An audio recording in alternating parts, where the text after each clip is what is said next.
आगे लेखक बता रहा है कि जब वो एक परित्यक्त जो छोड़ा हुआ चीनी किला था सेना के द्वारा, जब उसमें चाय पीने के लिए रुकता है और वहाँ मक्खन वाली चाय पी करके जब वहाँ से वह चलने लगता है, तो वो क्या देखता है कि जैसे ही वो मार्ग में राहदारी राहदारी में रंगदारी रंगदारी में गुंडा टैक्स पैसा वसूली मांगने के लिए एक व्यक्ति उसे दिखाई देता है, उसके पास आता है और कहता है आप यहाँ से गुजर रहे हैं तो आपको कुछ टैक्स कुछ पैसा देना पड़ेगा।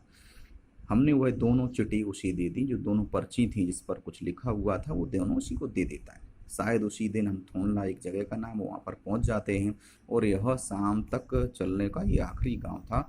अगर यहाँ से चलेंगे तो फिर रास्ते में और कोई गांव नहीं मिलेगा और हमें जंगल में ठहरना पड़ता। यहाँ सुमित की जान पहचान क्या है, उनके जो मित्र सुमित थे उनके परिचित कई लोग यहाँ रहते थे और भिखमंगे भी रहते थे। यहाँ पर भीख मांगने के लिए जो लोग आते थे वो भी यहाँ थे।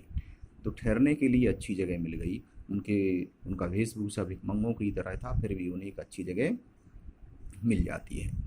5 साल बाद हम इसी रास्ते से लौटे थे और भिखमंगे ने एक भद्र यात्री के वेश में घोड़ों पर सवार होकर आए। तो करे लगभग 5 साल के बाद, ये पहली यात्रा थी उसकी 5 साल के बाद, जब वो फिर तिब्बत में घोड़ों पर चढ़कर और भद्र में अच्छे पुरुष के रूप में यात्रा कर रहे थे उस वक्त हमें रहने के लिए इतनी अच्छी जगह नहीं प्राप्त हुई थी, ये लेखक कह रहा है। तो कहिएगा ये कहीं ना कहीं वहाँ लोगों की मानसिकता या कहिएगा अपना भाग्य पर भी डिपेंड करता है कि आप विदेश में कहीं यात्रा कर रहे हैं तो कभी अच्छी जगह मिल जाती है, हम अच्छे कपड़े नहीं पहने होते हैं, लेकिन जब हमारा वेशभूषा सब कुछ ठीक होता है तब भी हमें कभी कभी अच्छी जगह नहीं मिल पाती।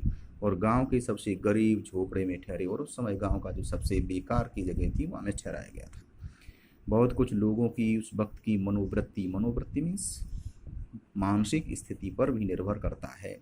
खासकर शाम के वक्त छन पीकर बहुत कम होश हवास को दुरुस्त रखते हैं। और खास करके ये होता है कि तिब्बत में छन में शराब एक शराब होती है, वो अधिकतर लोग पीते हैं और शाम के समय आप जाएंगे तो सब वही पिए मिलेंगे। और उस समय जो व्यक्ति होते हैं वो अपने होश को ठीक दुरुस्त मीन्स ठीक कम ही रख पाते हैं, शायद इस वजह से ऐसा हो गया होगा। अब हमें सबसे विकट डांडा थोनला पार करना था। डांडा मीन्स पहाड़ी क्षेत्र, सबसे जो तिब्बत का कठिन जो पहाड़ी क्षेत्र है उसको लांघना था, परे जाना था। डांडे तिब्बत में खतरे की जगह हैं, जो टीले हैं बड़े बड़े वो बड़े ही खतरनाक होते हैं। 16-17 हज़ार फुट की ऊंचाई पर हम चले जा रहे थे। मीलों तक कोई गांव हमें दिखाई नहीं देता था। इस पहाड़ी क्षेत्र में निर्जन स्थान में हमें लंबी लंबी यात्राएं करनी पड़ती थी और कई कई मील पर कोई गांव नहीं मिलता था। नदियों के मोड़ पहाड़ों के कोने के कारण दूर तक हमें कोई नहीं दिखता था। डाकुओं के लिए सबसे अच्छी, और जो डकैत हुआ करते थे जो लुटेरे हुआ करते थे उनके लिए बड़ी ही मुफीद जगह हुआ करती थी। तिब्बत में अगर किसी का खून खून मीन्स मर्डर, किसी का कत्ल हो जाए तो खूनी को कभी सज़ा नहीं मिल सकती है, क्योंकि निर्जन स्थानों में मरे हुए आदमियों के लिए कोई परवाह नहीं करता। निर्जन मीन्स जहाँ कोई आदमी नहीं है, सुनसान जगह में अगर कोई मर गया है या किसी को मार डाला गया है तो कोई उसकी कोई परवाह नहीं करता। परवाह मीन्स चिंता नहीं करता, क्यों मारा गया, किसने मारा, ये कोई तुम्हारी खोज लेने वाला नहीं होगा। सरकार खुफिया विभाग और पुलिस पर इतना खर्चा नहीं कर रही, जो कि सरकार है जो खुफिया गुप्तचर विभाग है या पुलिस है उसको इतना पैसा नहीं देती कि वो इतने सारे इन्वेस्टिगेशन कर सकें। गवाह भी तो नहीं मिल सकता, और आपको मारते हुआ निर्जन मन में किसने देखा है कि आपका कत्ल किसने किया है, तो गवाही भी कोई नहीं देगा। डकैत पहले आदमी को मार डालते हैं, उसके बाद में उसके पास देखते हैं कि उसके पास क्या है। अगर उसके पास कुछ पैसा है तो मिल गया, नहीं तो बिना पैसे की उसकी जान चली जाती है। और दूसरा, हथियार रखने का भी वहाँ कोई कानून नहीं है। जैसे अपने यहाँ हथियार रखेंगे तो लाइसेंस की ज़रूरत पड़ती है, तिब्बत में ऐसा कुछ नहीं है, आप कैसे भी हथियार रख सकते हैं, कोई रोक टोक वाला नहीं है। जैसे अपन लोग लाठी को या डंडे को हाथ में ले लेते हैं, वैसे ही वहाँ पिस्तौल बंदूक लेकर के लोग घूमते रहते हैं। डाकू यदि जान से न मारे तो खुद अपने प्राणों का खतरा है। अगर डाकू फिर भी आपको किसी कारण से छोड़ देता है तब भी तो आपको प्राणों का खतरा बना रहता है। क्यों?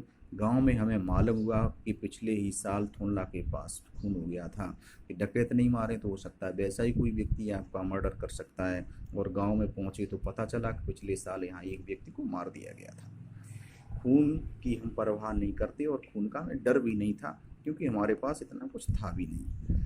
क्योंकि हम भिखमंगे के बेस में थे, तो भिखमंगों को कोई मार करके क्या प्राप्त कर सकता है। जहाँ कहीं वैसी सूरत देखते तो टोपी उतार कर जीभ निकाल कर कुची कुची कुची कुची मीन्स दया दया करके भीख मांगने लगते। और जब हमें लगता कि यहाँ कुछ गड़बड़ है तो हम अपने सिर पर रखी हुई टोपी को उतार लेते और लोगों के बीच में जाकर कुची कुची मीन्स दया कीजिए कुछ पैसे दीजिए मांगना शुरू कर देते। लेकिन पहाड़ की ऊंची चढ़ाई थी, पीठ का पर सामान लाद कर कैसे चलते, पहाड़ काफ़ी ऊंचा था, पीठ पर सामान भी काफ़ी था, तो इस प्रकार उसको लाद करके कैसे चला जा सकता था। और अगला पड़ाव मीन्स स्थान था, रुकने की जगह थी, वो यहाँ से 16 से 17 मील की दूरी पर थी, यानी एक लंबा फासला तय करना था।